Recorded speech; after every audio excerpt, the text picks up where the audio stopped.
Siapa yang bakal menyangka ini adalah wajah baru dari tempat pengelolaan sampah terpadu Bantar Gebang. Ruang terbuka hijau ini mengelilingi tempat pengelolaan sampah yang menjadikan Bantar Gebang lebih asri dan sejuk. Tak ada lagi sampah berceceran di sepanjang jalan menuju tempat pengelolaan sampah. Ruang terbuka hijau pun ampuh meminimalisir bau tidak sedap dari sampah. Lalu, bagaimana dengan gunungan sampah yang selama ini melekat dengan Bantar Gebang? Kini, gunungan sampah yang tak beraturan telah disusun seperti piramida atau terasering sehingga terlihat lebih rapi. Perubahan demi perubahan dilakukan setelah TPST Bantar Gebang dikelola sepenuhnya oleh pemerintah Provinsi DKI Jakarta. Di bawah kelola Dinas Lingkungan Hidup, TPST Bantar Gebang semakin tertata. Bukan hanya terhadap pengelolaan sampah, perubahan yang lebih baik juga diperuntukkan bagi pekerja harian lepas bidang kebersihan dari segi upah maupun jaminan kesehatan dan ketenaga kerjaan. Unit pengelola sampah terpadu Bantar Gebang pun terus berbenah, salah satunya dengan menambah jumlah alat berat. Meski TPST Bantar Gebang belum memiliki intermediate treatment facility, namun tumpukan sampah telah dikelola dengan cara sanitary landfill.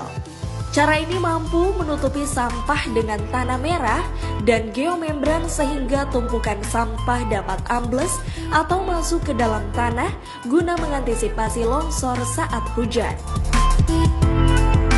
Selain itu, pengelolaan sampah juga dilakukan dengan meningkatkan teknologi IPAS, yaitu menyaring air dari sampah. Juga menggunakan powerhouse atau gardu listrik yang mengubah gas metan pada sampah menjadi sumber daya listrik. Yang tak kalah menarik, sampah-sampah di Bantar Gebang juga diolah menjadi pupuk kompos. Namun, yang diolah adalah sampah pasar tradisional dengan kapasitas produksi hingga 40 ton per hari. Peningkatan mutu juga terlihat dari tidak adanya lagi antrian truk yang hendak masuk ke TPST Bantar Gebang. Selain itu, kondisi truk sampah juga dipastikan dalam keadaan baik dan layak beroperasi. Saat tiba di TPST Bantar Gebang, truk ditimbang beban muatannya terlebih dahulu. Sebelum berangkat menuju Jakarta, truk pun harus dibersihkan. Sehingga saat hendak mengangkut sampah di berbagai wilayah, truk sudah dalam kondisi steril dari sampah. Pencucian truk dan alat berat dilakukan untuk mengurangi bau dan memperpanjang masa pakai. Sejak bulan Juli 2016 kami take over penanganan Bantar Gebang yang tadinya ditangani oleh joint operation antara Godang Tua Jaya dengan Navigat Organic Energy Indonesia. Akhirnya kami men-take over terhadap pengelolaan TPST Bantar Gebang. Sejak di take over itu memang segala sesuatu penanganan Bantar Gebang menjadi tanggung jawab dan menjadi penanganan secara swadaya, swakelola oleh dinas kami, Dinas Lingkungan Hidup yang saat ini sudah menjadi nama Dinas Lingkungan Hidup. Ada 7.000 ton sampah yang kami tangani di sana, ya. Alhamdulillah penanganan terkait dengan manajemen transportasi truk sampahnya sudah berjalan baik. Kemudian di internal Bantar Gebang kami terus melakukan pembenahan-pembenahan di internalnya, ya.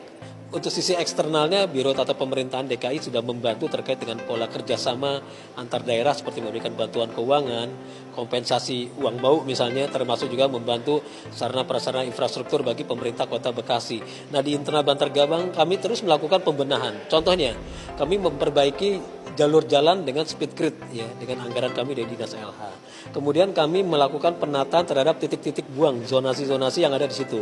Bahkan yang menarik sekali, penataan titik buang itu menjadi viral di sosial media, di mana bentuknya menjadi seperti piramida yang dulunya hanya sekedar dibuang, tapi kita mulai membuat semacam trap-trap sehingga lebih baik pengelolaannya. Kami melakukan pengurukan juga terhadap Kali Ciasem yang ada di situ, yang dulunya parah sekali, kotor, ya. Kami terus melakukan itu. Kami membuka lagi namanya saluran-saluran air yang ada di sana selama tertutup dengan sampah-sampah. kemudian pengelolaan komposnya kami optimalkan, kemudian kami sedang berusaha mengoptimalkan ya terhadap pengelolaan ekstrak engine-nya, terhadap pengelolaan air listrik listrik yang ada di situ yang tadinya hanya di kisaran 0,5 megawatt, kami sedang mencoba optimalkan di atas itu. Semua ini kita lakukan untuk memberikan pembuktian kepada pemerintah Kota Bekasi, memberikan pembuktian kepada Pemprov DKI Jakarta bahwa Dinas LH mempunyai kemampuan dalam pengelolaan di TPST Bantar Gebang. Jadi saya harap ke depan kita bersama-sama bisa memberikan pembuktian bahwa TPST Bantar Gebang bisa kita kelola dengan lebih baik lagi.